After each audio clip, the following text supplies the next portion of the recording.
Welcome back, brothers and sisters. I am Braden. This is Langley Outdoors Academy, and thank you for stopping by. All right, guys, I hope you had an amazing Labor Day weekend, and I hope you're well rested for the short week coming up. But tonight, we're going to talk about something which is a little unusual for this channel. Now, we're always doing our headline show about gun rights and the politics on the federal level, the individual state levels, where the gun control advocates are taking ground, and where we're gaining ground on this 2A support side.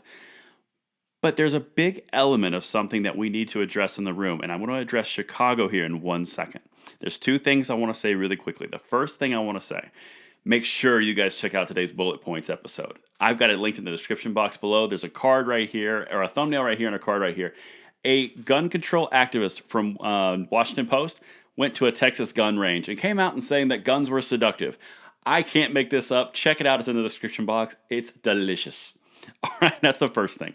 The second thing is, I know a lot of you are returning viewers, but for those of you who are not, we're always looking to earn that subscription for you guys to help the channel grow because we've got a lot of ground to make up here in the next year and a half because we are driving towards 2022 in our rights, and we'd love to have you along. So if you think it's worth it, click that button. We'd love to have you back for our 2 videos a day. And now let's dive into the Chicago message because this is important, or at least I think so.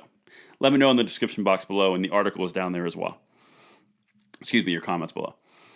All right, so the message tonight, let me set this up. This is directly to the people in Chicago, Washington, D.C., Los Angeles, those who are routinely victimized by a natural culture of gun violence in your neighborhoods. This is important. It's not the guns that are causing this problem, it's a cultural issue. The people who have been your leaders on a city and political level, they have basically shifted the blame to say, well, it's the other states because our gun control is perfect. You've got full gun control in these cities, and you just have the largest and highest casualty rates almost in the world. Chicago, pretty much higher than a war zone. Okay? This is important, and at a certain point, you've got to understand that this is too much, and you need to change for a different outcome because the lies that are being fed to you about guns being the problem and gun control working only if, it will always be an only if because it cannot work. You cannot legislate morality. Understand that the Second Amendment advocates, we're with you on this. We want the violence to stop. Los Angeles, New York, Chicago, no one wants this. It's actually one thing we have in common with the gun controllers. But the big part where we differ is they are trying to subjugate you to a system that is not working. Criminals don't follow laws. They break laws however they want. The only people that follow laws are law-abiding citizens or legal gun owners.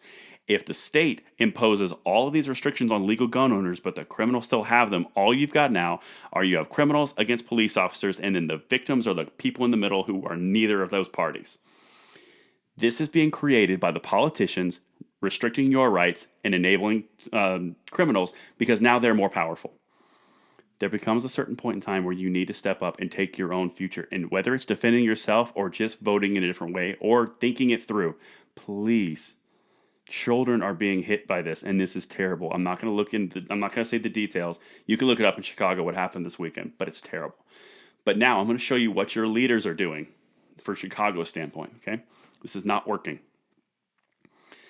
Illegal gun purchases fueling violence in Chicago.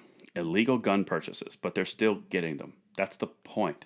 They're still doing it. If it was against the law and you could stop it, they wouldn't do it, but they are, so they don't work. Authorities are cracking down on so-called straw purchases that have helped fuel gun violence in Chicago this year. They've helped, but they aren't addressing all the stolen guns. They aren't addressing any of that thing. They're only giving you something to say, oh, we're doing something, but nothing has changed in 10 to 15 years. There have been more than 2,300 shootings in Chicago this year. During Labor Day weekend, 5 people were killed and dozens of others were wounded following a spate of gun violence, CBS Chicago reported. Authorities have said straw purchases, when a third party buys a weapon on behalf of another person, have contributed to the increasing shootings across the city. They're using the word contributed because they know it's not the sole cause. Prosecutors said the gun used to kill Chicago police officer Ella French last month was also obtained through a straw purchase. How often are you going to let this excuse go? It's not the gun fault. It's the people who are buying the guns illegally and then using them illegally against police officers and civilians, and children are getting caught in the crosshairs. The innocent are suffering.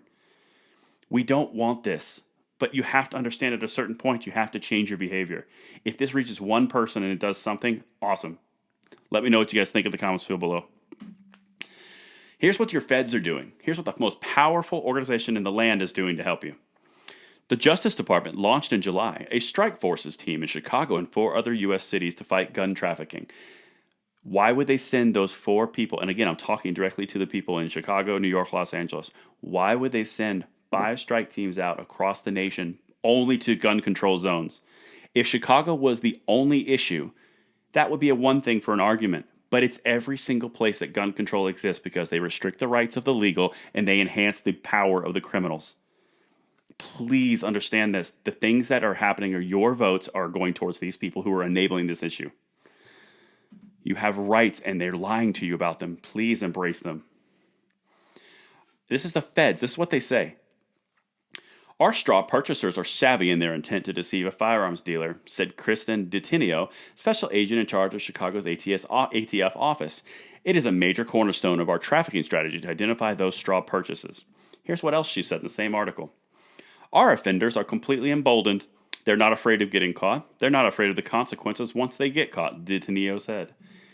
The people who are telling you what the problem is are telling you that it's a main cornerstone, but the criminals aren't afraid and there's no accountability, there's no issue, so they're going to keep doing it. At a certain point, you need to take action for self-preservation.